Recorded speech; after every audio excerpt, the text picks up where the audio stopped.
өнөөдөр Өсгөл аймгийн онцгой комиссийн 15 дугаар хуралдаанаар Өсгөл аймгийн мөрөн суманд гарсан тарган тахлын хүний өвчлөлт болон түүнтэй холбоотой болж байгаа одоо нөхцөл байдлын тухай авч хэлэлцэж тодорхой шийдвэрүүдийг гаргалаа. Ойрын хавьтлуудыг бид мөрөн суманд болоод цагаан улс суманд нэгдүгээр ойрын хавьтлуудыг тусгаарлаад хэм сэргээлтэнд оруулсан ажилтнанд авсан ийм байдалтай байгаа. За тэгээ энэ ойрын хавьтлуудын хяналтын шинжилгээнээс бол өчигдрийн шинжилгээгээр 6 сарцанд эерэг үзүүлэлт гарсан байгаа. За эерэг гарна гэдэг бол эерэг гарсан боловч тухайн 6 хүнд бол одоо өнөөдрийн байдлаар тарган тахлын шинж тэмдэг илрээгүй байгаа. Өвчний шинж тэмдэг илрээгүй. Одоо мөн хяналтанд хэм сэргээлтэд үргэлжлүүлсээр байгаа. За өнөөдөр бид давтан одоо энэ баталгаажуулах тийм энэ одоо яг сарц эерэг өвчлөл мөн үү биш үү гэдгийг баталгаажуулах шинжилгээ одоо яг эд явагдаж байна. Өнөө шөндөө бол хариу гарна.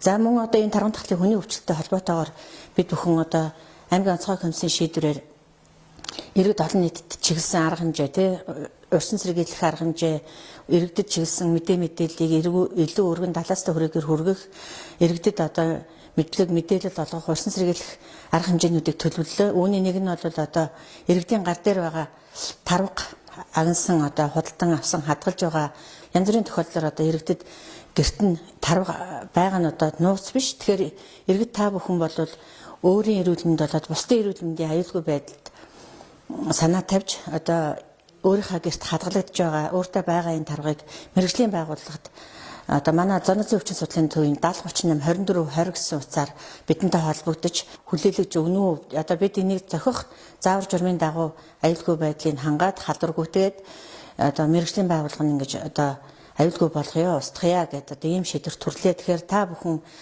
бидний энэ шийдвэрийг хүндэтгэж хүлээж авч ялангуяа одоо цагаан улс сум тий эвцот идэвхтэй явагдаж байгаа сум цагаан улс сум цэцэрлэг сум энтрээс ирсэн тарвга байвал бидэнтэй холбогдож одоо өгөх хэрэгтэй байна.